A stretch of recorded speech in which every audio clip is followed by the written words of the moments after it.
Buenos días. Alegría.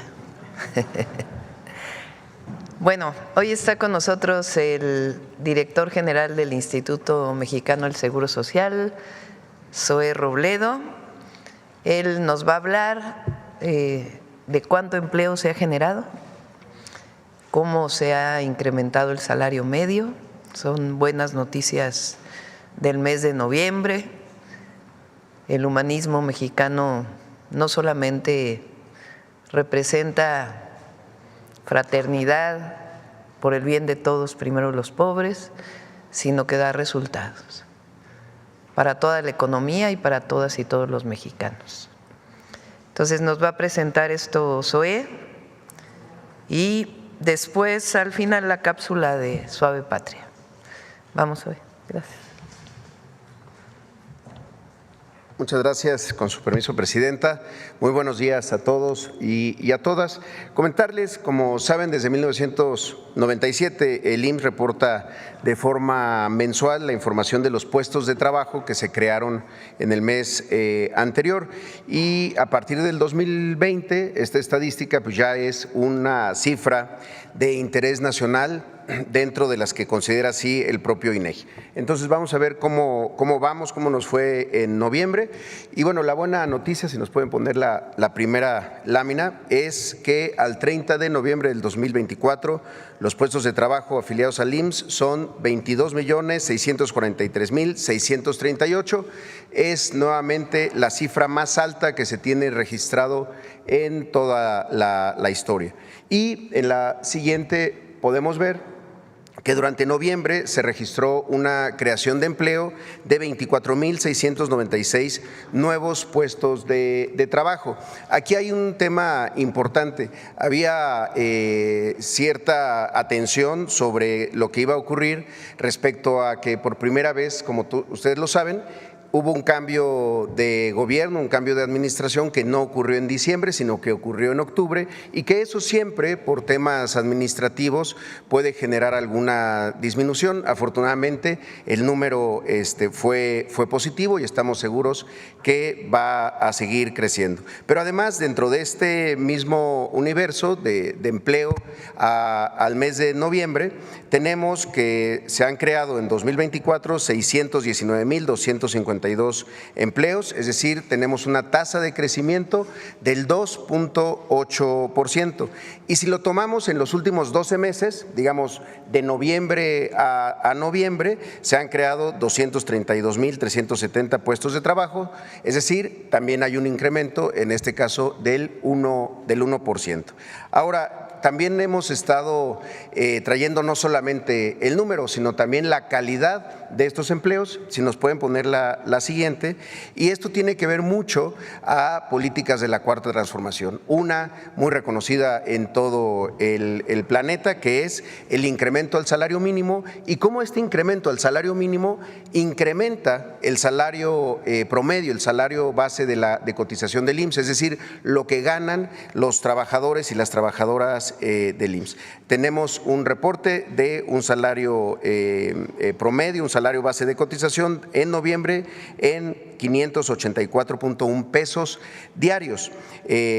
Para ponerlo en contexto, en 2018, después de muchos años que no subía el salario mínimo en nuestro país, era de 352 pesos. Hoy es de 584.1 pesos. También hay que decir que en los últimos 12 meses este salario se ha incrementado en 49 pesos, es decir, un crecimiento del 9.2%.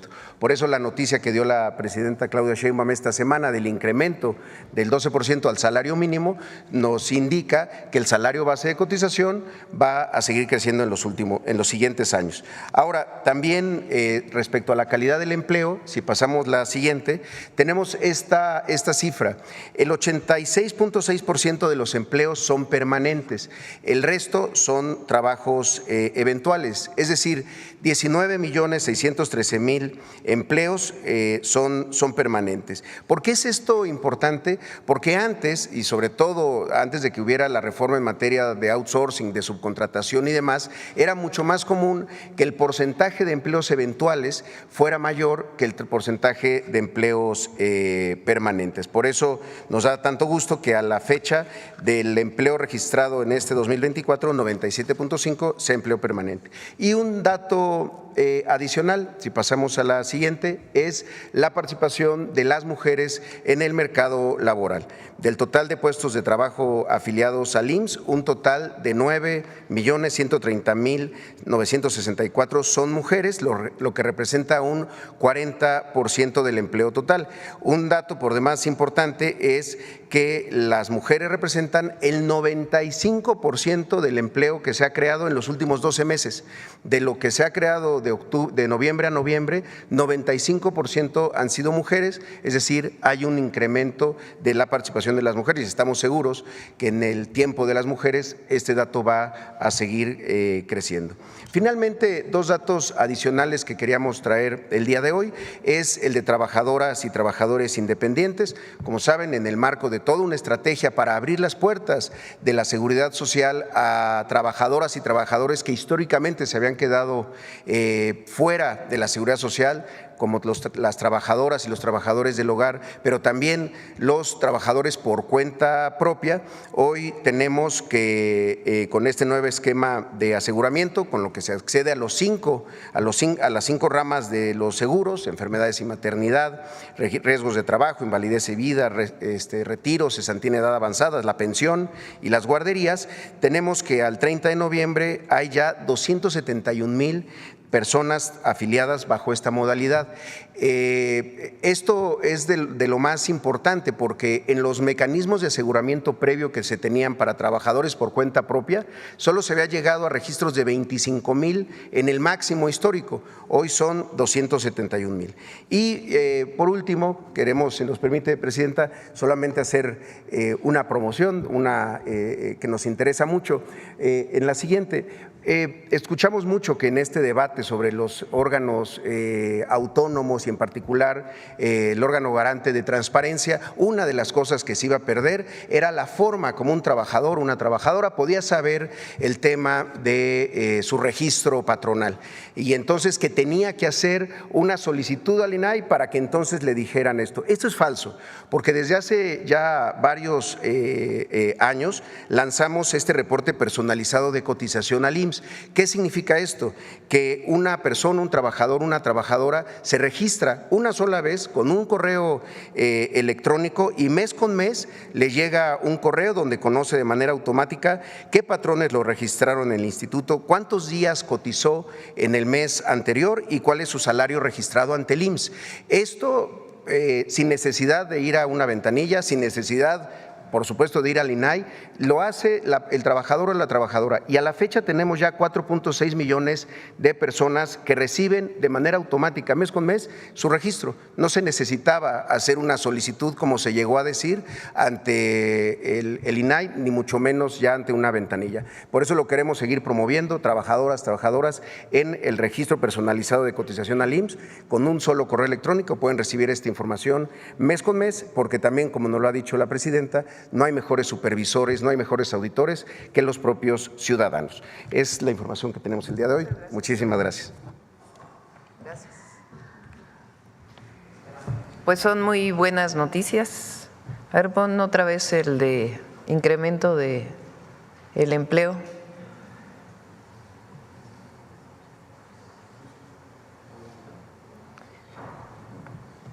Cifra récord de empleo afiliado al IMSS, 22.643.638, 22.6 millones. Cifra récord de empleos afiliados al IMSS. Adelante. A ver acá. Ahí vamos. Buenos días, Presidenta. Esteban Durán, Vanguardia, Veracruz. Presidenta, y ahorita ya que haya un nuevo gobierno con la primera mujer ahí en Veracruz, ¿Cuál será la capacidad para que ya empiecen a trabajar las farmacias Bienestar en ese estado donde pues se requiere mucho? Yo entiendo que con el anterior gobernador hubo algunos acuerdos, pero a corto plazo, ¿cuál será la capacidad del IMSS o del ISSSTE o de otra institución de salud para que haya farmacias suficientes? De esa manera se les puede dotar de pues de medicamentos a quien lo requiere. Igualmente, ¿cuáles serán los ajustes de las pensiones si ya se están aplicando a los rezagados? Y bueno, igual también, ¿qué control se está llevando sobre los empresarios para que el IMSS verifique que efectivamente estos están pagando las cuotas para que los empleados a final de cuentas tengan ya su dinero que tanto han trabajado durante años? Porque resulta que en algunos lugares le dicen que sí, se están pagando sus cuotas, que no hay ningún problema, pero cuando llegan al IMSS y estos ya están reclamando su dinero, pues resulta que no. Entonces, ¿qué control se está llevando sobre esto? Gracias. Pues. ¿Quieres contestar la última y luego hablamos de las farmacias? Muchas gracias. Y sí, es justamente lo que comentábamos. Se ha hecho un esfuerzo enorme en toda la parte de cumplimiento, es decir, estar todo el tiempo con los empleadores, con los patrones, no nos gusta llamarles así, los empleadores, para que a través del buzón IMSS sea la vía de comunicación para que estén en cumplimiento permanente de sus obligaciones. Pero justamente, y si nos pudieran poner la última lámina, por eso nos interesa tanto que el propio trabajador en este registro personalizado de la cotización, con un correo electrónico, ahí puede saber cuántos días del mes anterior lo tuvo su empleador cotizando. También el salario de esta cotización. ¿Por qué es esto importante? Porque si un empleador, por una estrategia fiscal, por una cuestión de rentabilidad, da de baja a los trabajadores algunos días del mes o lo registra con menos salario, lo que hacemos es que el propio trabajador lo pueda saber, porque en el momento en el que el trabajador está registrado estos 4 millones de trabajadores a los que mes con mes les llega un correo diciéndoles cómo los tienen sus trabajadores, sus empleadores, pueden en ese momento denunciar. Hay una línea abierta para que denuncien y nos digan, a mí me tienen registrado o en el último mes me registraron con un salario menor o me registraron menos días de los que trabajé, cosa que es muy grave, y entonces nos permite a nosotros inspeccionar. ¿Por qué es esto importante? Porque en el momento en el que el propio trabajador y la trabajadora se convierten en los fiscalizadores, por así decirlo, pues nos ayudamos mutuamente, nosotros a hacer nuestra tarea de inspección y ellos a saber qué está pasando con sus empleadores. Incluso hubo un estudio sobre esto hace poco tiempo por una universidad de Estados Unidos que estuvo trabajando con nuestra base de datos y salieron datos interesantes. Por ejemplo, muchas mujeres que antes era muy común que les dijeran, te voy a registrar ante el IMSS con esta cantidad, pero lo demás te lo voy a pagar por fuera, con el importante impacto que tiene eso en la cotización para la pensión. Porque si a alguien le están pagando por fuera o con otro concepto de bono de puntualidad o de cualquier otra cosa, eso no se integra al salario. Entonces esa persona puede pensar que está ganando 20,000 pesos, pero lo tienen registrado con 10,000 y su pensión se va a calcular en 10,000. Por eso esta relación y esta experiencia que tuvimos, eso no existía antes, por cierto, y había una oposición importante entre empleadores de que lo pusiéramos en línea y le diéramos este poder a los propios trabajadores. Hoy nos permite hacer mucho mejor la fiscalización. Y desde luego con los empleadores grandes, digamos, quienes tienen más de 1,000 empleados o empleadas, pues estamos constantemente verificando de que estén en cumplimiento permanente de sus obligaciones. El IMSS no es una dádiva, el IMSS no es una graciosa prestación, no, es una obligación de ley y hay que cumplirla. Se aplican sanciones a los patrones que incumplen e incluso también se quejan muchos derechohabientes que se saturan las páginas, no pueden entrar, se tardan para que ellos puedan pues hacer sus trámites. No, vaya, sí, se sanciona, sí, claro, se inspeccionan, se hace primero desde invitaciones y después directamente a créditos fiscales, si es el caso. La verdad que la recaudación del IMSS en los últimos años es lo que nos ha permitido tener hoy buenas finanzas, además del incremento del salario mínimo. Y respecto al tema de los sistemas, permanentemente estamos monitoreando las intermitencias para que las páginas estén, porque se hacen muchos millones de trámites todos los días, pago de pensiones, las nóminas, etcétera, para que no haya intermitencias. Hemos fortalecido mucho las capacidades propias tecnológicas del IMSS y ahora estamos trabajando también mucho con la Agencia de Transformación Digital para que cada vez sean muchos menos los trámites y también mucho más rápidas las soluciones que debemos de ofrecer. Gracias. ¿Por qué no comentas lo del fondo de pensiones? ¿Cómo funciona? Ah, bien, sí.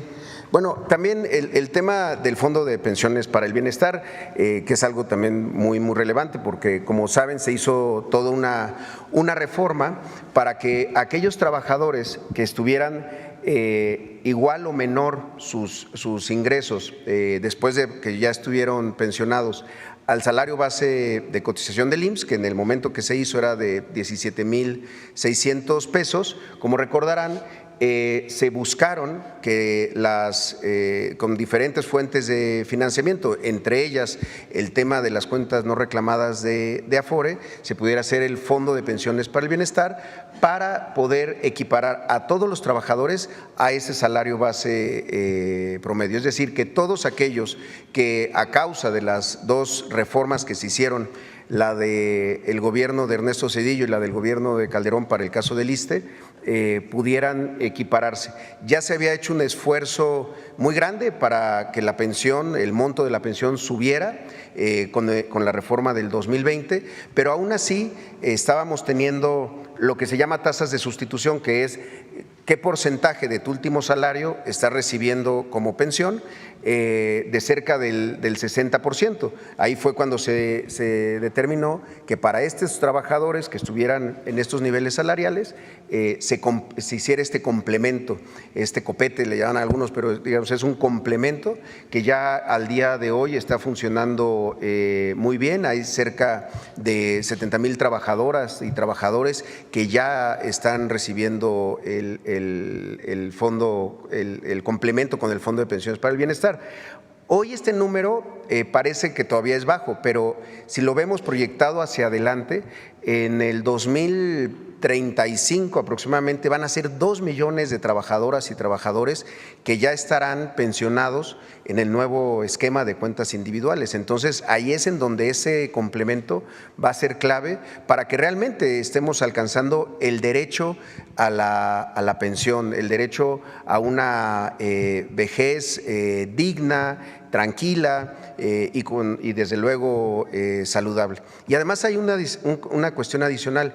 Adicionalmente al Fondo de Pensiones está la pensión universal para adultos mayores, que alcanza también a quienes están pensionados en el IMSS o en el ISSSTE. Entonces es un complemento que estamos seguros que a los adultos mayores pues les dará esa tranquilidad y esa justicia en sus últimos años de vida, después pues de mucho trabajo y muchas aportaciones que le han hecho a la nación. Gracias. Gracias. Presidenta, gracias. En otro tema, empresarios del sector turístico y restaurantero en Sinaloa han manifestado que ha habido miles de millones de pérdidas por la situación de violencia que está ocurriendo allá. ¿Habrá algún apoyo para estos empresarios, los micro, que tienen que aguantar una nómina de hasta 10 o 20 empleados? Muchos de ellos ya están cerrando sus cortinas, ha habido ya desempleo en ese sentido. ¿Qué se va a hacer? ¿Va a haber algún apoyo tanto para los empresarios, los micro, para quienes también se están quedando en el desempleo? El mejor apoyo que podemos dar es el que estamos haciendo ahora, que es que el secretario de Seguridad y Protección Ciudadana está en Sinaloa para fortalecer la estrategia de seguridad. Ese es el mejor apoyo que se puede dar. Está coordinando las tareas de todas las fuerzas federales y estatales, una coordinación, y va a dar resultados. Él se va a reunir con empresarios, con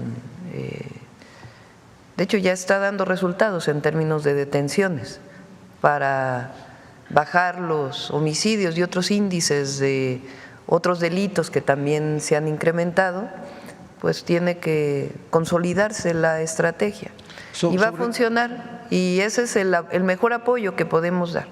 Sobre todo en estas fechas que hay una alta demanda. Sí, vamos a… Hay mucha gente que va a Mazatlán y a otros lugares de Sinaloa durante el periodo vacacional y vamos a trabajar para garantizar la seguridad. ¿Y en qué periodo estima usted que ya podría normalizarse? Se va a ir notando.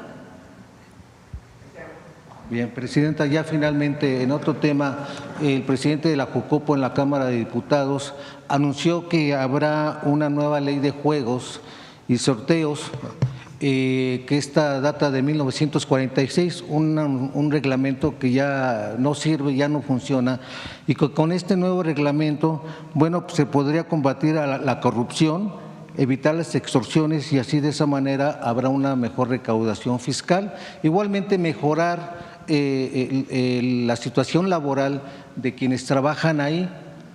Igual también se mencionó que antes de que saliera el sexenio de Enrique Peña Nieto, pues se quería evitar que se hubieran nuevas licencias para estos negocios, pero no se cumplió, se fueron abriendo más.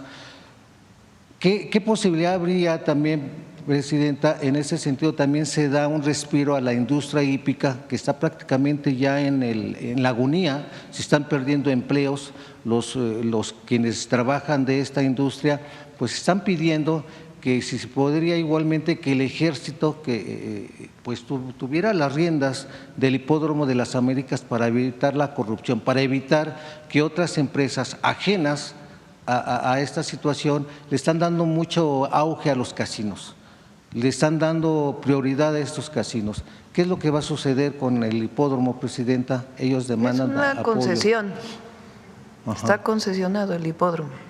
Y no, en este momento no hay una ley nueva. Lo que sí es Rosa Isela, que es una mujer muy honesta, de carácter, una extraordinaria servidora pública, de lo mejor que tiene nuestro país. Está hablando con quienes son dueños de los casinos para si hay alguna corrupción, alguna que se informe de inmediato para que se evite estos esquemas que podrían todavía haber en algunos servidores que se quedaron de la época del pasado previo a que llegara el presidente López Obrador. Entonces, pero hasta el momento no se, es cierto, data de hace mucho tiempo, pero no tenemos todavía una propuesta. Y evitar tragedias como el Casino Life, donde murieron muchas personas, trabajadores también, y que hasta el momento pues no han encontrado eco con sus demandas. Lo está atendiendo la Secretaría de Gobernación. Vamos acá.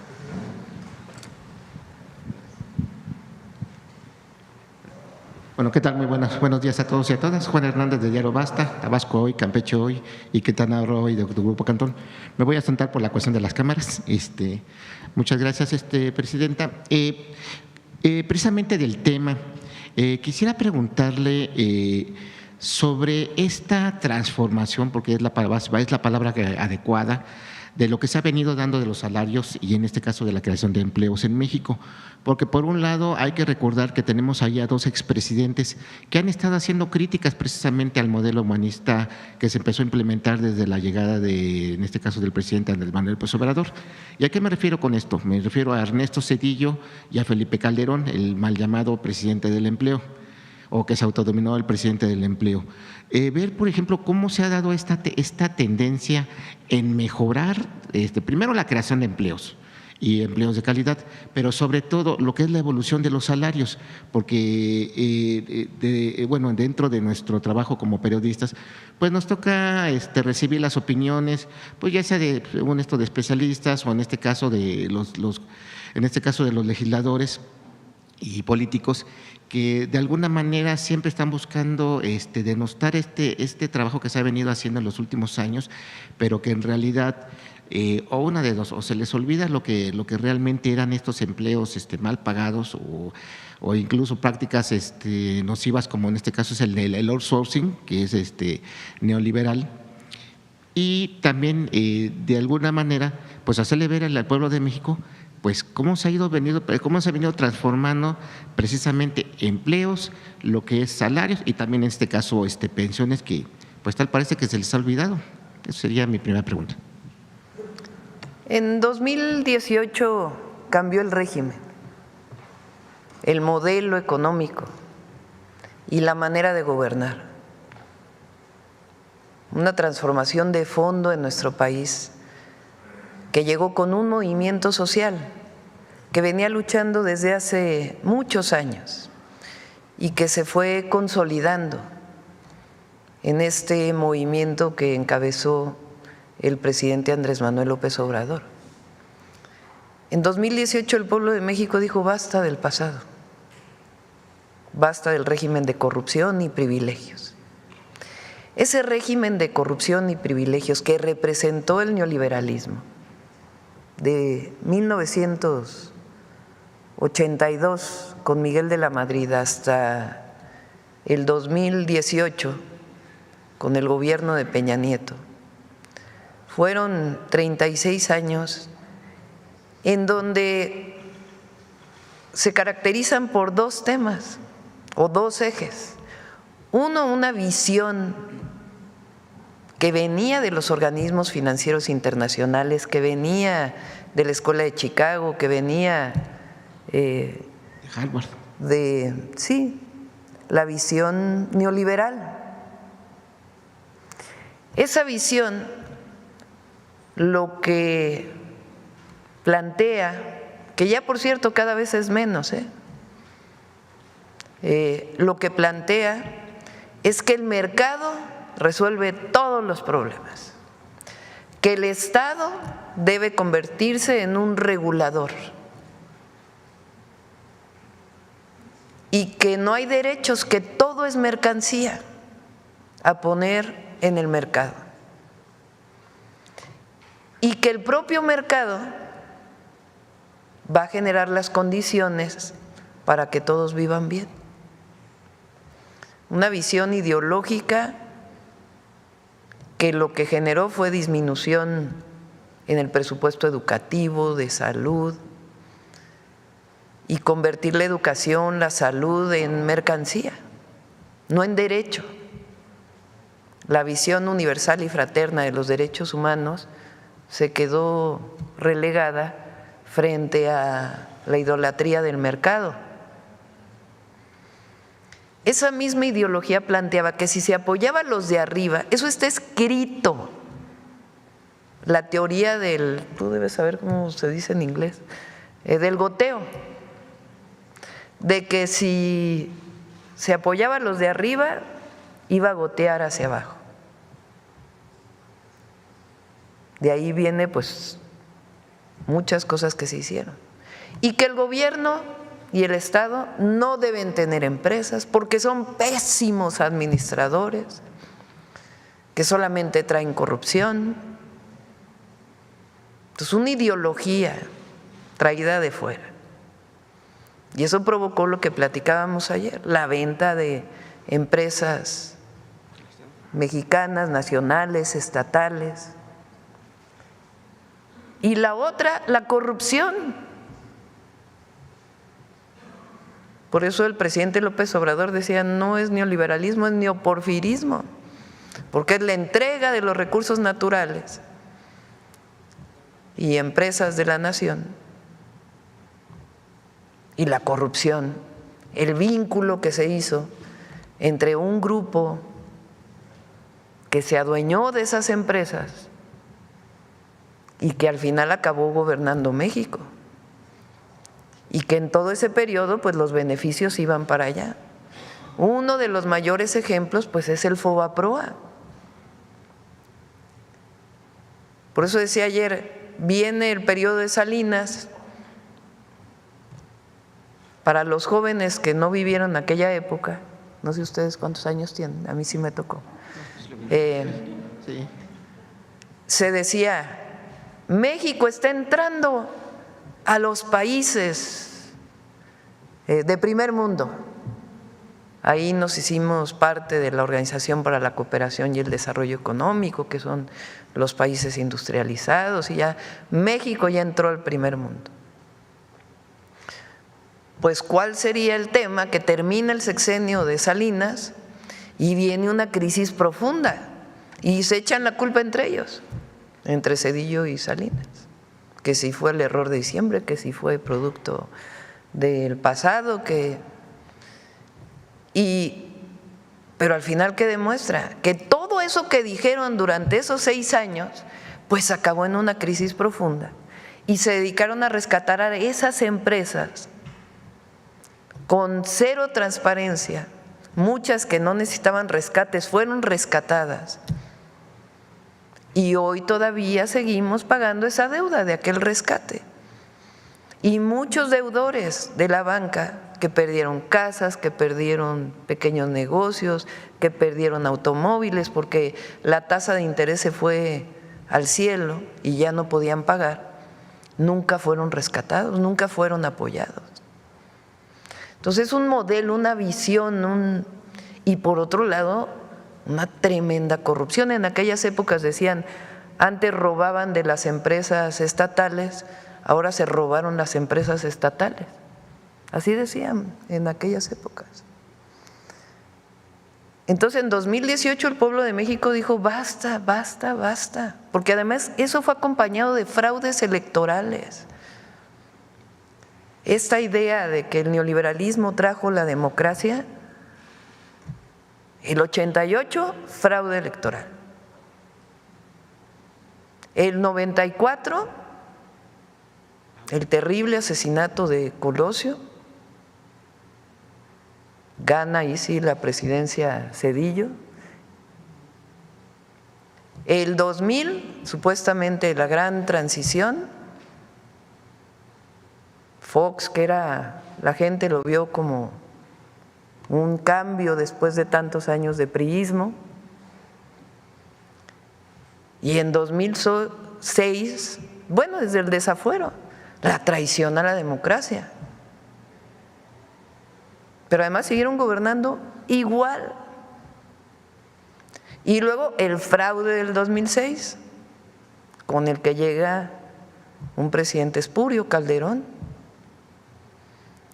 Y luego después de eso la compradera del voto del 2012. O sea, ¿cuál democracia? Y en 2018, cuando llega el presidente López Obrador, cambia el modelo. Lo más increíble es que se hace de manera pacífica, pero es una transformación profunda en donde el gobierno deja de servir unos cuantos y le sirve al pueblo de México. Está al servicio del pueblo, con todos los logros del presidente López Obrador que se ven aquí. Y cuando nosotros hacemos campaña, lo que decimos es que siga la transformación. Y la gente dice, sí, que siga la transformación. Entonces, ¿cómo estamos gobernando? Con los mismos principios, con causas. Nosotros venimos de un movimiento social, a nosotros no nos impuso nadie. Nosotros le servimos al pueblo y estamos al servicio del pueblo y siempre lo vamos a representar con dignidad y con altura, porque el pueblo de México se merece todo. Entonces es un modelo distinto, que riega desde abajo, que tiene como máxima, por el bien de todos, primero los pobres, que tiene como máxima acabar con el régimen de corrupción y privilegios, que tiene como máxima no puede haber gobierno rico con pueblo pobre, que tiene como máxima con el pueblo todo, sin el pueblo nada. Así vamos a seguir gobernando. Y así quiere el pueblo de México que sigamos gobernando. Que por cierto eso tiene, bueno, enojadísimos a los adversarios. Vean Ciro cómo se puso con Epigmenio. Un enojo. Té de tila, estamos entrando a la Navidad. tranquilidad. Vean a, ¿cómo se llaman estos? A la Raki. No es… que por cierto dijo que a la oposición le hacía falta un López Obrador. No. Entonces cambió el modelo, por eso da resultados. Y ha demostrado que este modelo, que está basado además en nuestra historia, que no trae recetas de ningún lado, por eso cuando nos dicen, ¿qué son ustedes?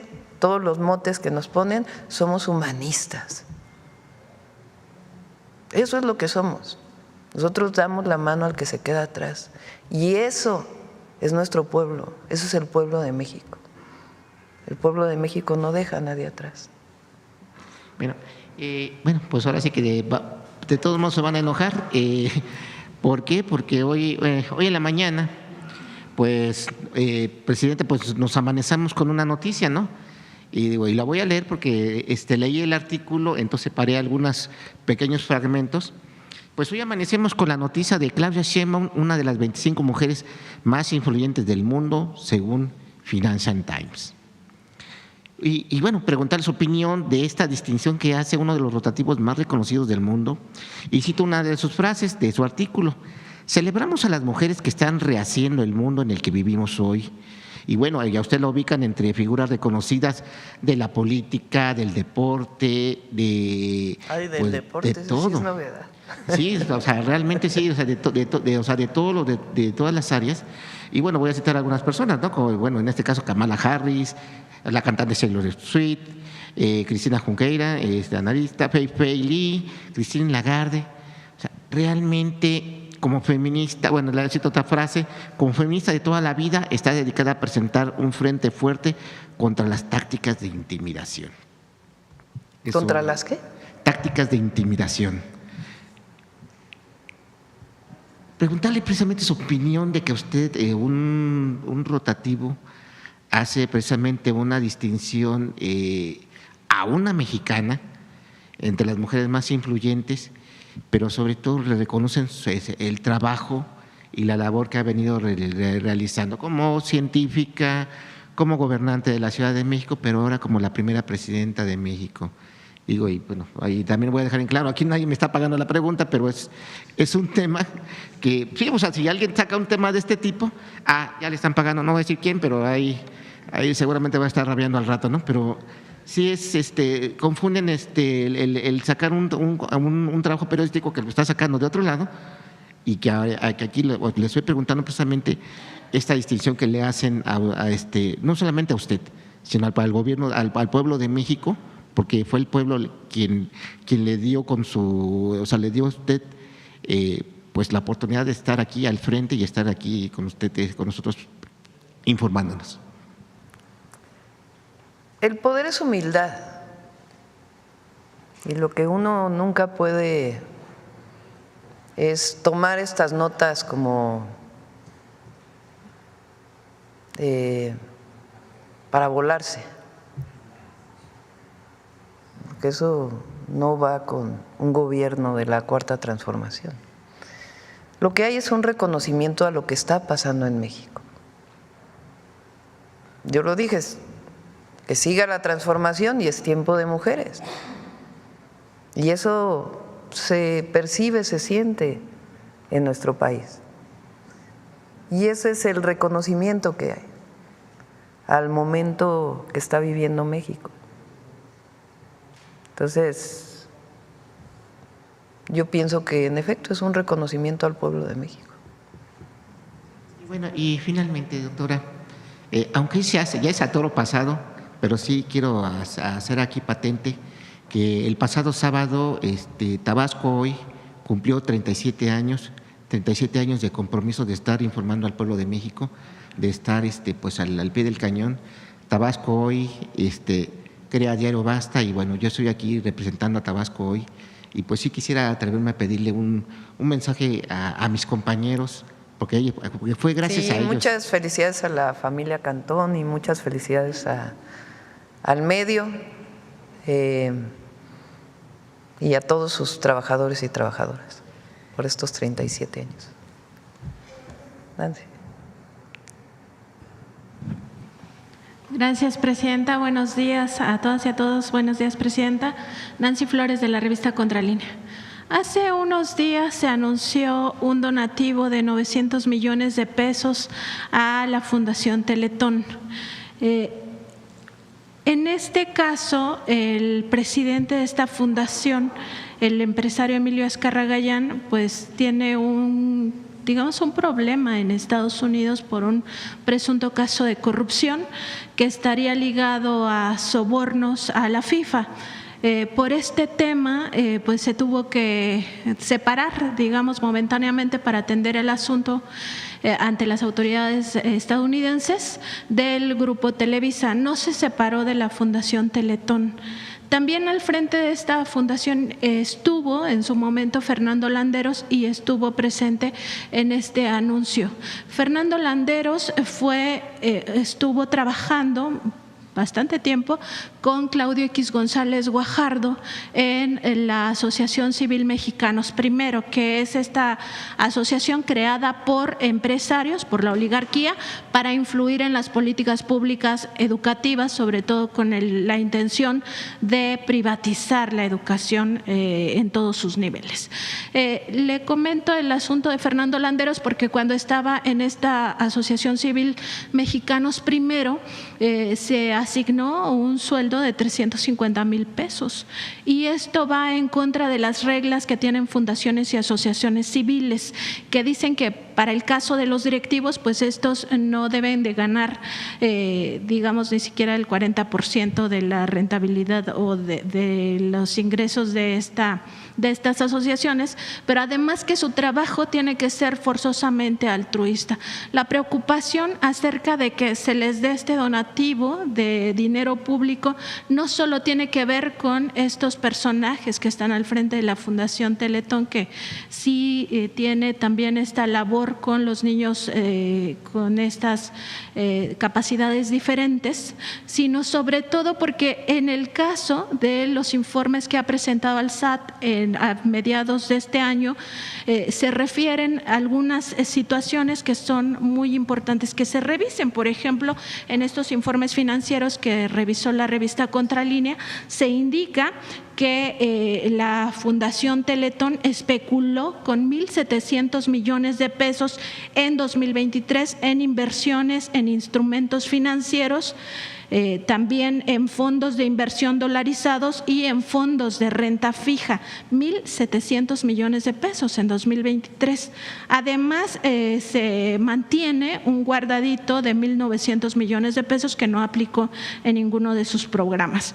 Y también que el SAT le devolvió 250 millones de pesos en impuestos, entre otras situaciones. Entonces, preguntarle, Presidenta, si se va a hacer una labor de auditoría, de seguimiento a este recurso. Finalmente son 900 millones de pesos que pudieran destinarse a otro objetivo. Sabemos que también hay que atender a los niños con discapacidad, pero sí genera pues cierta incertidumbre el hecho de que tenga todos estos antecedentes la Fundación.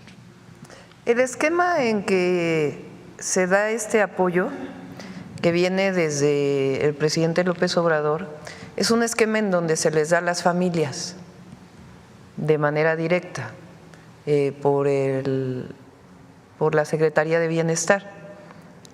Podemos pedirle en algún momento, cuando venga Ariadna, que pueda explicar cómo es el proceso.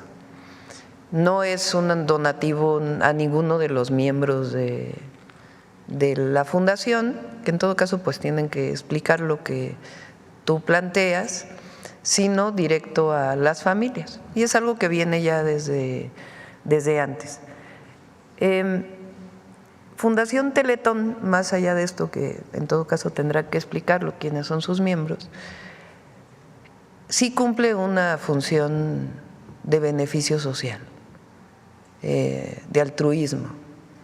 No existe otra fundación, otra área que tenga estos niveles de atención para las personas con discapacidad, que permita que haya una rehabilitación integral. Entonces, por eso se apoya a las familias para que puedan tener este acceso a la rehabilitación y la parte altruista de Fundación Teletón. Y en todo caso, lo que planteas, pues es importante que en todo caso ellos lo aclaren. Y sobre todo porque las fundaciones tienen pues digamos este régimen fiscal especial. El hecho de que se le devolvieran 258 millones de pesos de impuestos es por este régimen especial de que no pagan impuestos, pero también porque todas las donaciones que les hacen personas físicas o morales, e incluso extranjeras, pues son para beneficiar a las, digamos que al pueblo, ¿no? Y por eso mismo, pues esas empresas o esas personas que dan los donativos dejan de pagar impuestos, es decir, ese dinero ya no ingresa a la hacienda pública. No todo, una parte, que es como funcionan estas fundaciones. Entonces, en todo caso, ellos que aclaren esta nota que planteas, pero sí es importante reconocer la parte altruista de esta fundación y el apoyo que se da a las familias para que tengan acceso a la rehabilitación. Sí, lo importante es que sea un apoyo directo.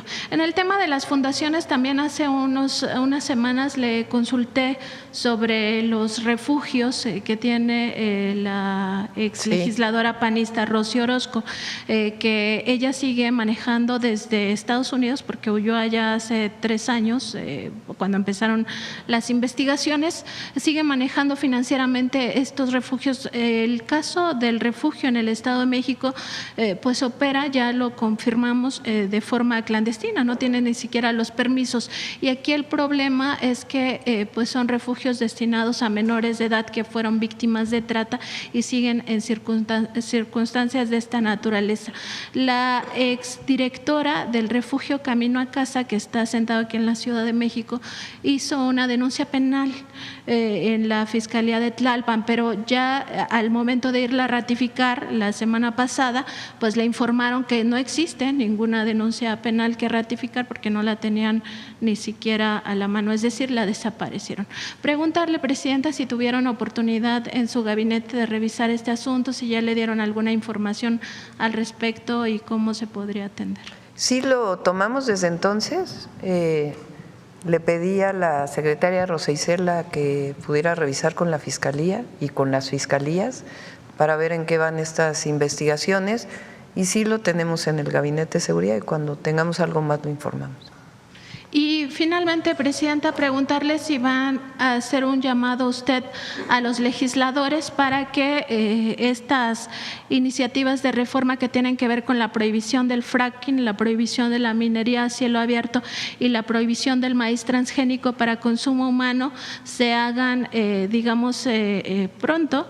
Se lo pregunto porque ya se están viendo a estos lobbies que son muy poderosos ahí en el Congreso, que están yendo a cabildear, pues para que primero no se discutan estos temas o en segundo punto que no se logre la mayoría calificada.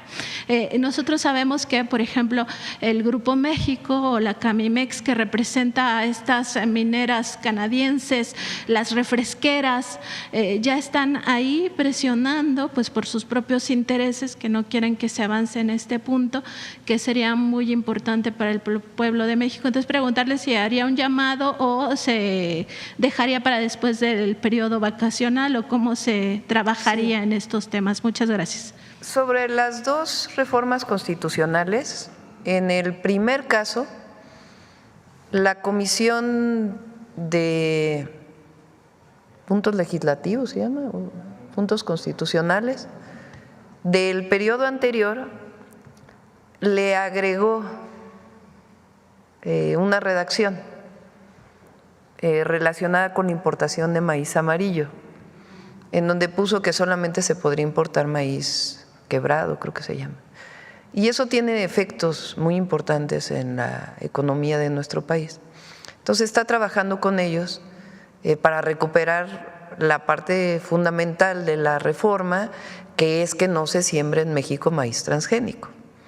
Entonces, por eso es que esta en particular no ha pasado. En el caso de la minería a cielo abierto, también es importante revisarla. ¿Por qué? Por ejemplo, las minas de arena que fabrican cemento, pues son minas a cielo abierto. El litio, que nos importa mucho producirlo, pues es minería a cielo abierto. Entonces necesitamos revisar la particularidad de cómo quedó la reforma constitucional. No va a haber fracking y eso sí se va a quedar, pero las otras necesitamos revisar porque en una le cambiaron y en la otra, si se queda así como está, pues entonces, por ejemplo, la producción de sal de la salina que nacionalizó el presidente López Obrador no se podría explotar porque se puede considerar mina a cielo abierto. Entonces se está revisando para poder garantizar la protección al medio ambiente, evidentemente, y no es por los lobbies de los grandes empresas, sino más bien la importancia que tiene para México. Entonces, por eso esas dos no han pasado y en todo caso se vería la manera de cómo mejorarlas. Aprovecho también para decir lo de los vapeadores, porque ahora se ha hablado mucho aquí en esta mañanera y vamos a pedir que el equipo del IMSS Bienestar, el doctor Kersenovich, informen del daño que causan los vapeadores, porque ahí sí hay mucho empresario, particularmente de cigarreras y otras empresas, que están buscando que no se apruebe, pero se va a aprobar porque es indispensable para la salud de las y los mexicanos y viene acompañado de la prohibición del fentanilo, que es muy importante. Acá. Gracias, presidenta. Alma Muñoz de La Jornada. A propósito de que habla de las minas, quisiera preguntarle si van a exigir o se va a aplicar algún protocolo especial de seguridad. Ayer hubo 3 obreros fallecieron por inhalar monóxido en una mina de Guerrero, propiedad de una empresa canadiense que en 2023 fue mayor productor de oro en México. Entonces, ¿qué es lo que piensan hacer? Ahora que estuvimos en Pasta de Conchos,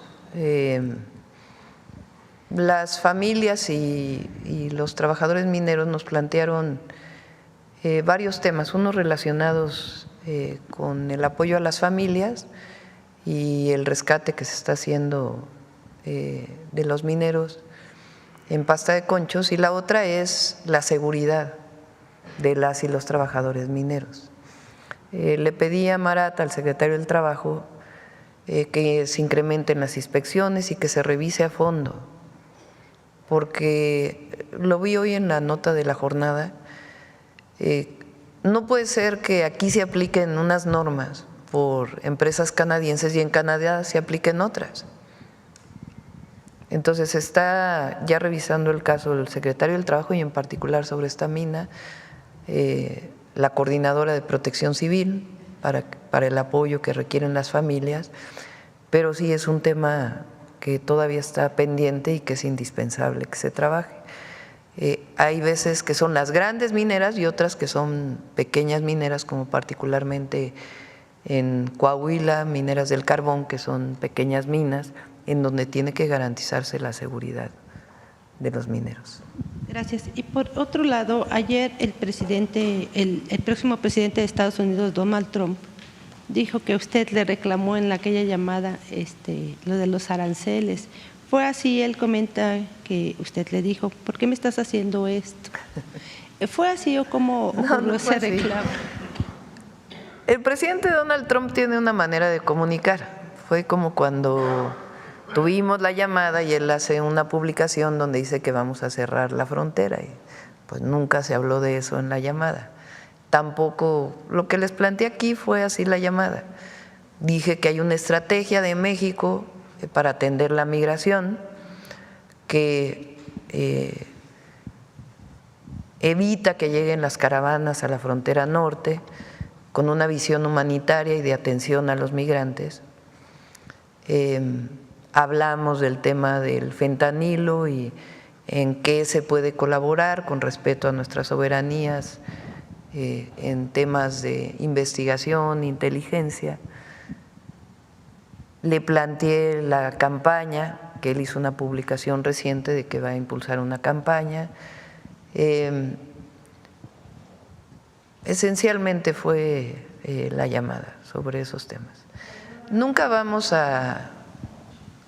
México es un gran país y la presidenta de México tiene que mantener la coordinación sin subordinación.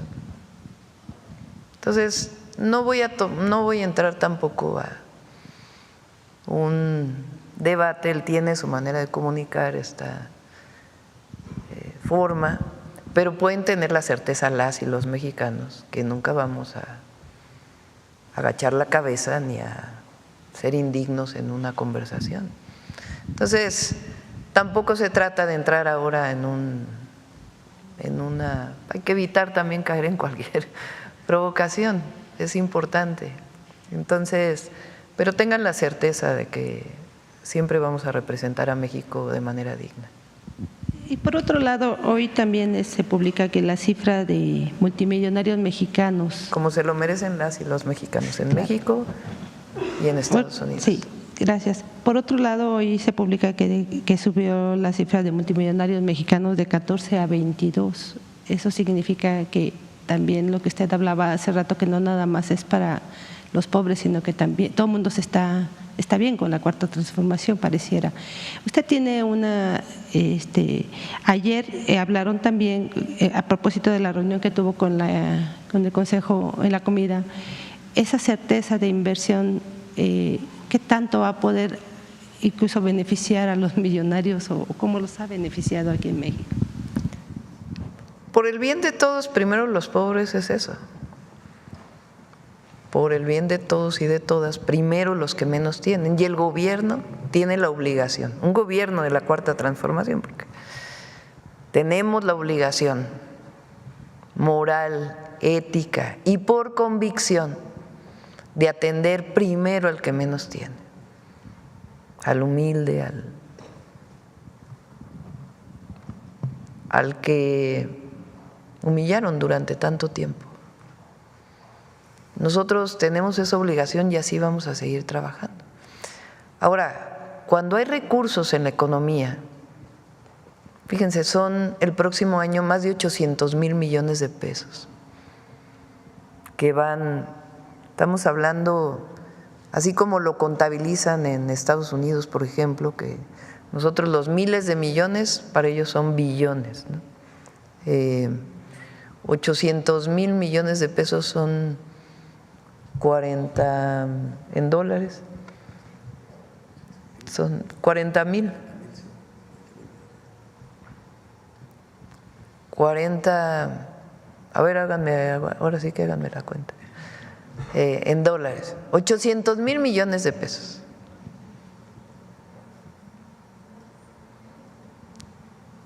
Casi 1 billón de pesos en programas de bienestar, sin contar lo que se invierte en educación, lo que se invierte en salud, en los grandes derechos sociales, lo que vamos a invertir a través del Infonavit. ¿A dónde va ese recurso? ¿A dónde van la pensión del bienestar de más de 12 millones de mexicanos y mexicanas adultas y adultos mayores? Pues va al mercado, a fortalecer la economía interna. Entonces, eso fortalece la economía de México, por eso es otra visión completamente distinta. Ayer en la reunión, no voy a decir quién, pero dijeron, no cambie por el bien de todos, primero los pobres. Que les va bien a ellos. Porque le va bien a México. Y ya hay más, le han hecho anuncios, o por lo menos ayer recibió en esa comida anuncios de más inversión. Entonces ya nos habían dado una cifra, pero les hablé mucho de lo que presentamos aquí con Altagracia Gómez, del Plan México. Plan México lo vamos a presentar su esencia a principios de enero. El objetivo que tiene el Plan México es que se produzca en México mucho de lo que hoy se importa y que se generen cadenas de valor de distintos sectores industriales particularmente en nuestro país. En su momento el secretario Rogelio Ramírez de la O planteó que se está importando mucho de Asia y en particular de China, que hay un déficit comercial. Hay que decir que mucho de lo que se importa son de empresas estadounidenses que están en China. Por ejemplo, Apple. O sea, los iPhones, muchos se importan de China, pero es una empresa estadounidense que tiene su base en China. Pero mucho de lo que se importa se puede producir en México. Por eso es esta visión que había antes de que no debía haber política industrial. No, sí tiene que haber política industrial y que se fabrique aquí lo que se pueda fabricar. Entonces se los planteé ayer. Les dije a lo que los invitamos a que se sumen a este plan y que vean sus empresas qué otra parte pueden fabricar en México y cómo se puede ayudar a la cadena para que desde la pequeña microempresa hasta las grandes empresas pues puedan tener estas cadenas productivas que se produzcan aquí, en donde pues en estos polos de bienestar que ya existen en el sureste, que ayer los presentamos, y otros polos de bienestar que vamos a desarrollar a lo largo y ancho del país, a partir también de la infraestructura. Durante también el neoliberalismo se planteó que la planeación no debía existir, esa palabra se borró. Y nosotros estamos recuperando con la cuarta transformación esa capacidad de planeación del Estado mexicano, que es fundamental, porque los planes de desarrollo antes se publicaban pero no se cumplían o no servían para nada. Entonces, eso fue de lo que hablamos, hicieron varias preguntas de algunos temas y creo que fue una buena reunión. Solo quisiera abordar en otro tema. Hace unos días le entregaron una carta o le enviaron una carta integrantes de la industria cinematográfica que están preocupados porque la distribución y exhibición del cine mexicano y quieren que sus películas se vean, se incentive más esta producción. ¿Usted tiene algún proyecto para esto? Hizo algo muy parecido en la Ciudad de México, si no mal recuerdo. ¿Qué les propondría a ellos? Ellos están pidiendo, bueno, frente a los monopolios que existen, ¿no? ¿Qué alternativas se le puede ofrecer al gobierno?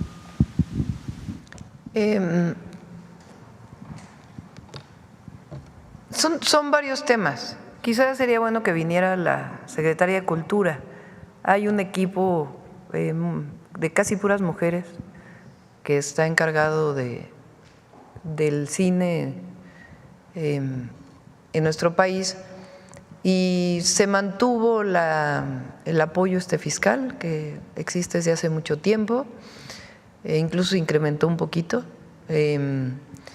Y hay también un programa para impulsar el cine nacional, no como era antes, porque hubo un cambio también de la visión cultural.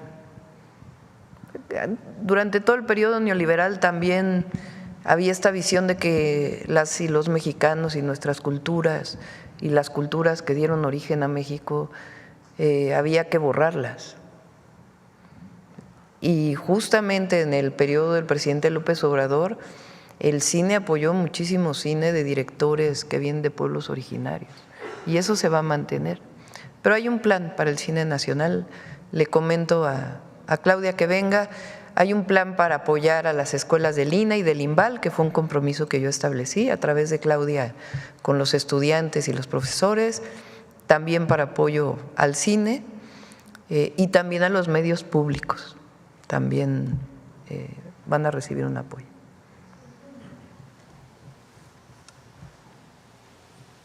$800,000 millones de pesos, son 40,000 millones de dólares.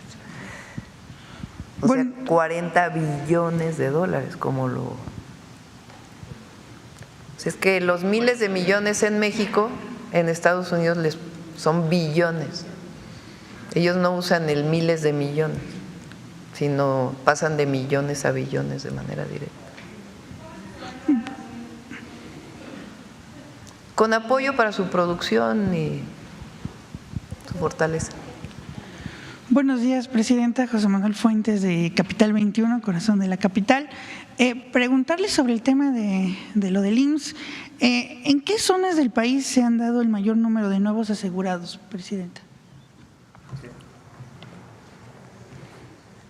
Muchas gracias, Presidenta.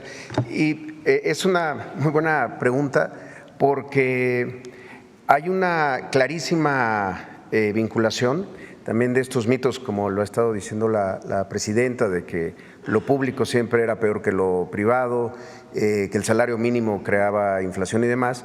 Había esta idea de que la inversión pública en infraestructura no traía empleo formal, salvo el que se creaba en el momento de una construcción. Eso es falso también. Tabasco es un estado que durante incluso la pandemia no tuvo caída en su empleo. Quizás es de los pocos estados subnacionales en el mundo que la pandemia no le afectó en términos de empleo, al contrario, creció. Tabasco creció casi en 30% su empleo por las inversiones que estaban, las inversiones públicas, la refinería, el tema del Tren Maya. Por eso toda la península es quizá una de las zonas más favorecidas. Ese es otro elemento. El crecimiento del empleo, además de que es un empleo mejor pagado, es un crecimiento mucho más parejo a lo largo del país.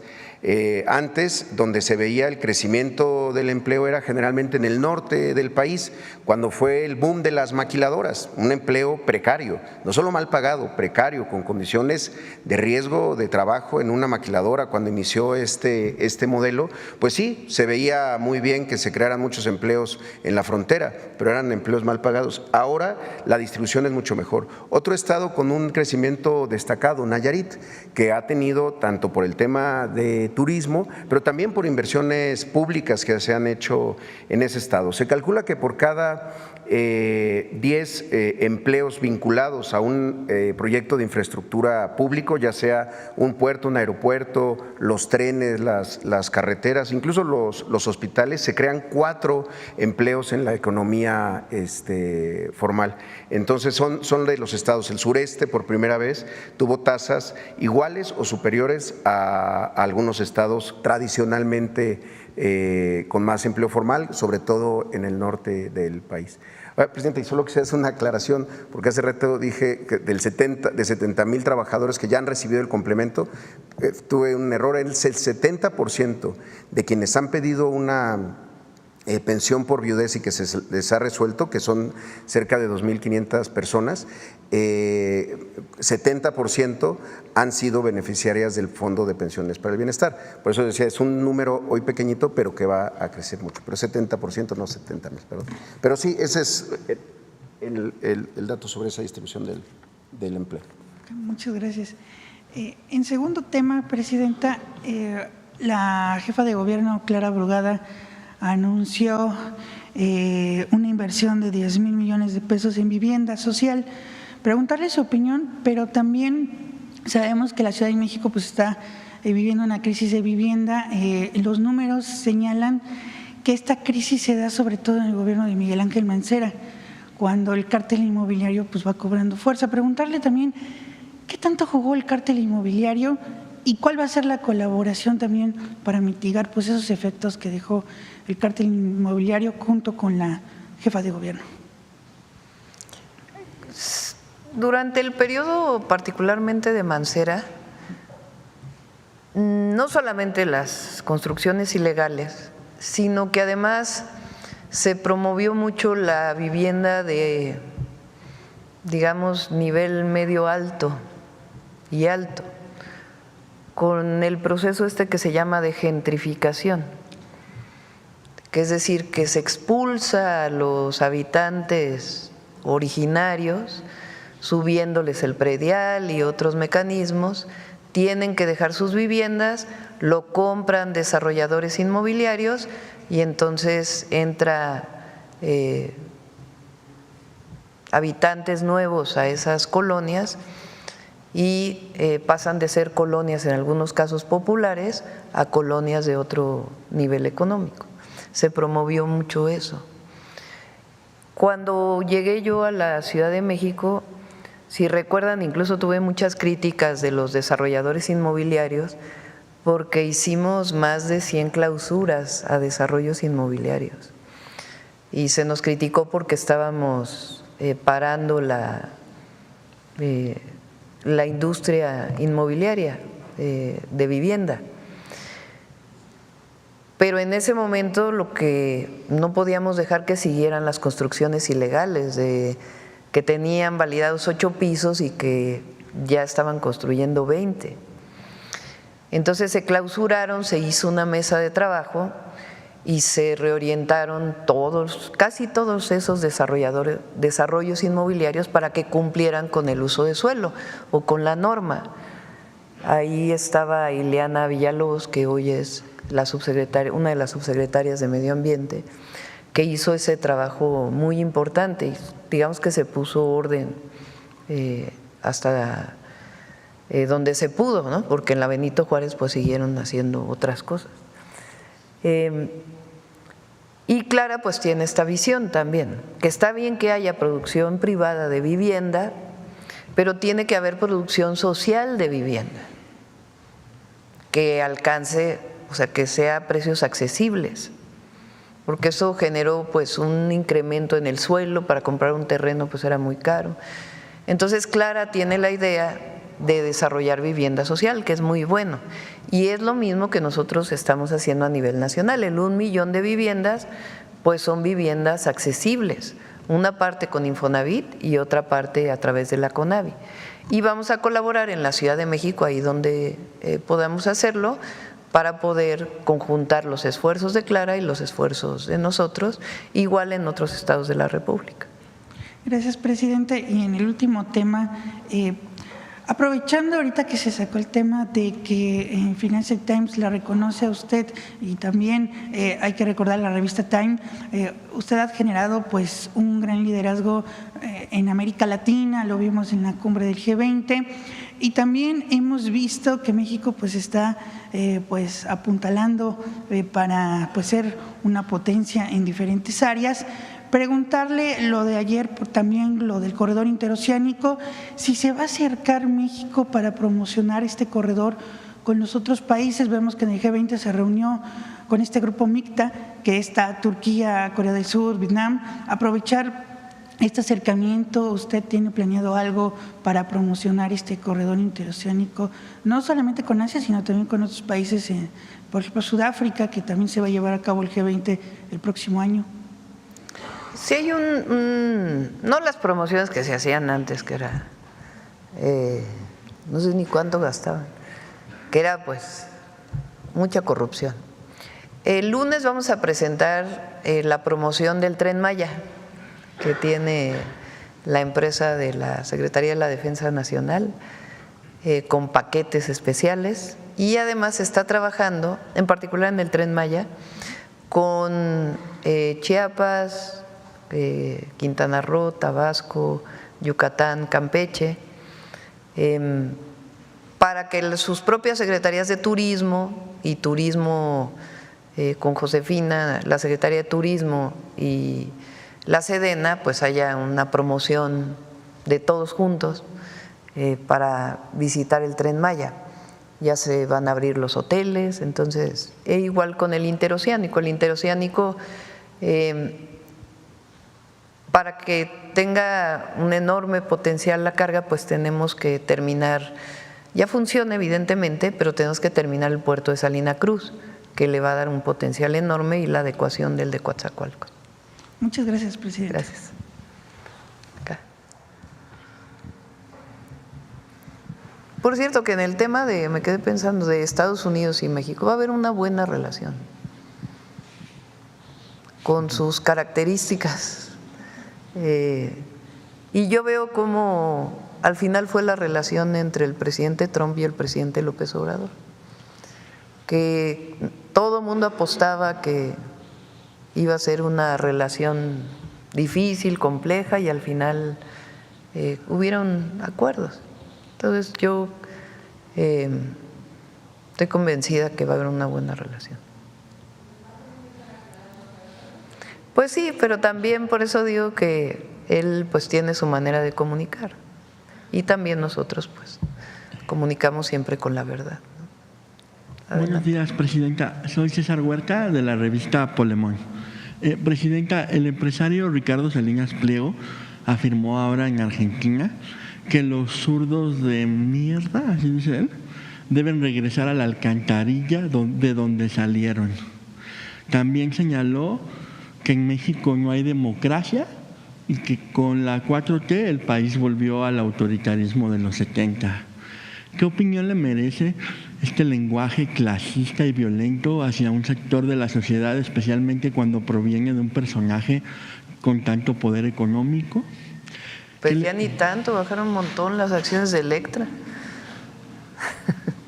¿Y qué le diría también a quienes como él intentan deslegitimar su mandato con este tipo de discursos? Pues él también tiene un estilo y tampoco vamos a estar cayendo ahí en la… Él está buscando pues cobertura, yo creo, en algunos lugares, porque va a tener que pagar los impuestos que debe. O sea, a lo mejor se tarda la justicia, pero siempre llega. Entonces, él, como cualquier ciudadano mexicano o mexicana, pues tiene que pagar sus impuestos. Entonces, no voy a entrar a ese debate, la verdad. Pero fíjense, pues no le está ayudando. La verdad, pues vean las acciones, cómo cayeron. Y Presidenta, en Polemón hace unos días publicamos una serie de videos que fueron tomados por nuestro fotógrafo Rodrigo González Eñaz, el día en que usted denunció el fraude electoral de 2006 en la UNAM, en la Facultad de Filosofía y Letras, junto al periodista Jaime Avilés, quien fue director fundador de nuestra revista. ¿Cómo otra vez? Hace unos días publicamos unos videos, una nota donde recordamos, pues nos encontramos ahora sí que en el archivo, en el YouTube, que el día que usted fue a la UNAM y que en pleno 2006, después del fraude electoral, lo denunció en la Facultad de Filosofía y Letras, y pues lo hizo, nosotros nos lo encontramos porque pues estábamos buscando también a nuestro director fundador Jaime Avilés, quien fue pues periodista de La Jornada en esa época, y pues él fundó nuestra revista y nos sorprendió mucho ver como ese encuentro que se dio y también verla a usted pues justo denunciando el fraude electoral, que muchos no quisieran pues que usted fuera esa persona, esa mujer valiente, luchona y entrona, porque la quisieran, pues muchos le quisieran quitar como esa ideología también, ¿no?, de izquierda, la quisieran como despegar, y nos sorprendió mucho porque, bueno, al menos a mí en esa época no había visto yo ese video y me gustó mucho. Yo tampoco lo he visto. Está súper bueno. Si lo podemos de repente poner, está muy chido porque justo pues era preguntarle a 18 años de distancia cómo influyó ese momento en su formación como líder política y también qué mensaje le enviaría a las y las jóvenes que no vivieron en el 2006. Muchos no recuerdan.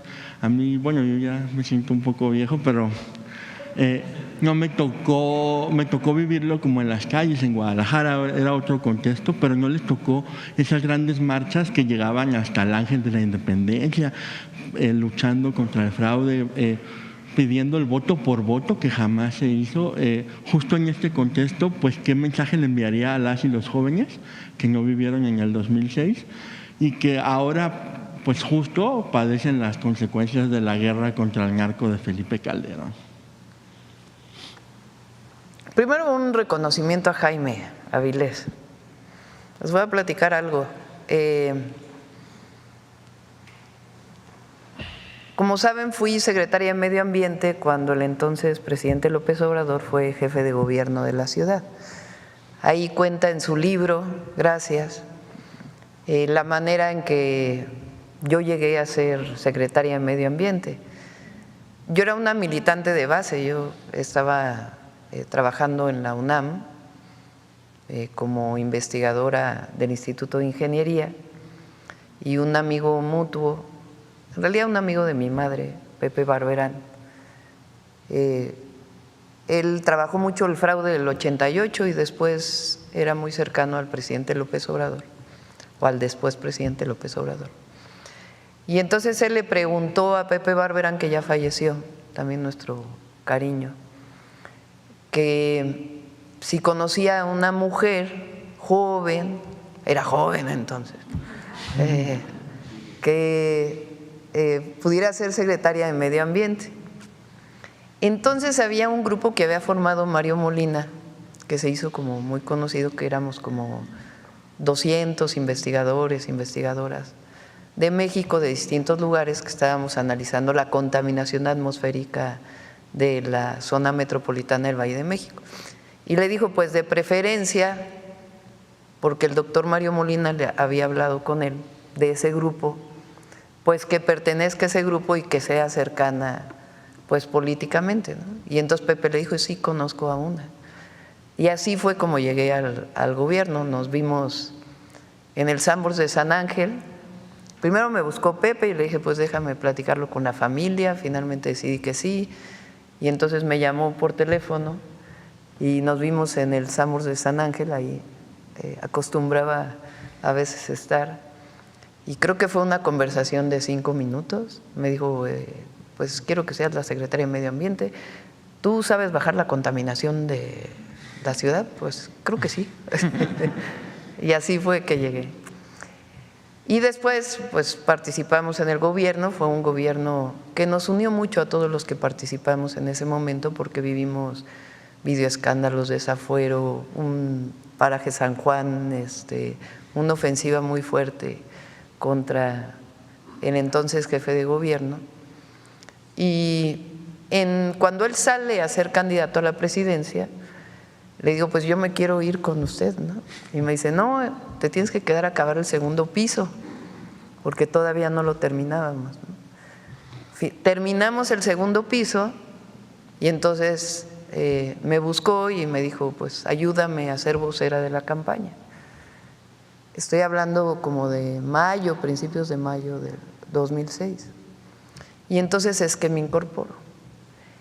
Cuando viene el segundo debate, donde él participa, si se acuerdan, sale lo de Hildebrando Zavala.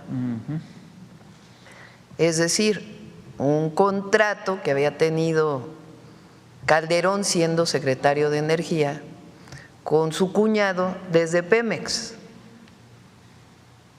Y después Jaime Avilés, por eso viene a colación, hace una investigación y se ve que este personaje pues tiene contratos con el INE, o entonces el Instituto Federal Electoral.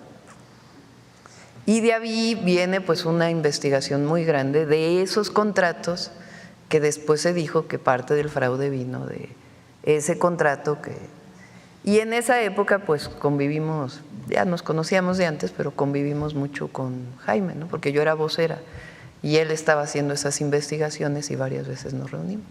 Cuando viene el fraude electoral, pues Jaime estaba ahí y hicimos un grupo de trabajo con Pepe Barberán formó muchísima gente, entre ellos a Emiliano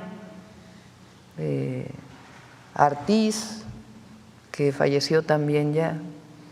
Entonces, un grupo muy grande que formó especialistas en cómputo, que hacían análisis cuando había elecciones de a ver dónde había estado el fraude electoral.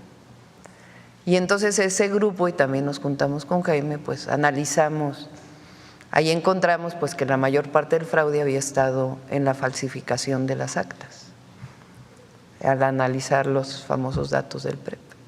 Bueno, ya me pasé contando la anécdota, así que con cariño a Jaime Avilés. Y justo el video está buenísimo. Yo creo que ese se lo encuentran, está en Polemón. Está. Y por último, Presidenta, parece que también pues se ganó el corazón del actor Pedro Pascal. Hace unos días este actor chileno pues causó un auténtico furor en las redes al compartir un video pues en el que usted aparece mostrando su día a día como presidenta, y pues parece que dejó ahí su apoyo también a la 4T implícito. ¿Qué representa para usted que este actor, que es como una estrella global, con tanta influencia como él, pues no solo vea su trabajo en las redes, sino también lo comparta mostrando afinidad con usted? Y pues cree que este tipo de respaldo de figuras como Pedro Pascal puede darle también más impulso a todo lo que está haciendo usted ahora a nivel global. Yo creo que lo importante es México y el pueblo de México. En la medida en que no nos alejemos del pueblo y de nuestros principios, vamos a seguir dando resultados. Y lo que México tiene, a pesar de muchos mexicanos y mexicanas que les gusta hablar mal o que ponen o que buscan la intervención de países extranjeros en nuestro país porque no han podido organizarse ni tener una idea que pueda permear. Imagínense, votaron en contra de los programas sociales. Bueno, o sea, habla de quiénes son. Entonces, en la medida en que no nos alejemos de nuestros principios, de la 4T, del pueblo de México, y tengamos muy claro a dónde vamos y tengamos un gran equipo y estemos cerca, en esa medida México va a seguir siendo referencia mundial. Bueno, ya cerramos, ya fue mucha anécdota. Suave Patria. Con su permiso, Presidenta.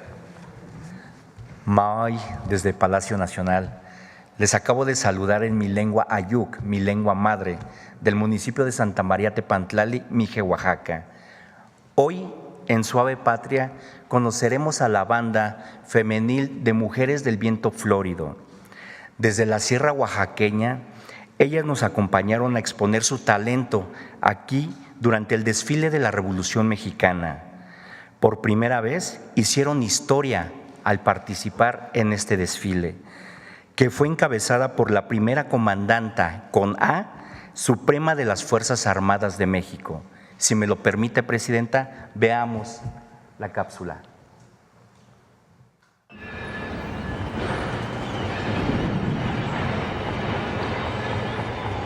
La música es bonito,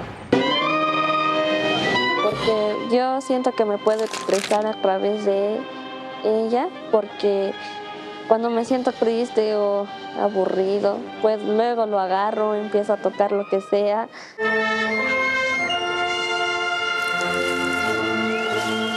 Cuando levanto la mano y empezamos a dar las primeras notas, los primeros acordes, empiezan a florecer y se empiezan a tejer un sinfín de melodías en una fiesta de 5 días que pues se vuelve florido la fiesta, se vuelve florido los sonidos, el espacio. Ese nombre, pues Mujeres del Viento Florido. Nosotras somos que llevamos a cualquier espacio los sonidos floridos. Transmito mi sentir con la música. Es muy bonito que convivamos entre compañeras y nos ayudemos. Más que ya estoy aquí en la banda, pues ahora sí ya sé cómo se siente estar. Puedo pensar que a lo mejor estoy soñando o alucinando, pero no. Y pues a mí me da mucho gusto que haya camino, que se les pueda abrir camino a otras niñas, otras mujeres. Siempre le digo a las compañeras, una sola creo que puede hacer muchas cosas bonitas, pero ya 2, 3, 4, 10, 20, 30 es mucho mejor el resultado.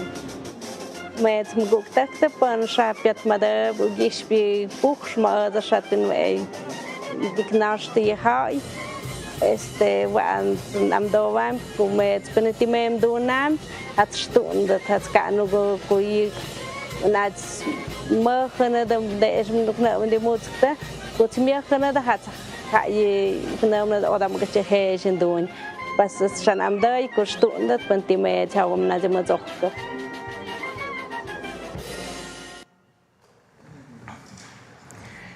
Ellas reconocen que abrieron el camino para que muchas niñas sepan que pueden hacer cualquier cosa, desde cargar instrumentos pesados musicales hasta florecer en el viento con hermosas sinfonías.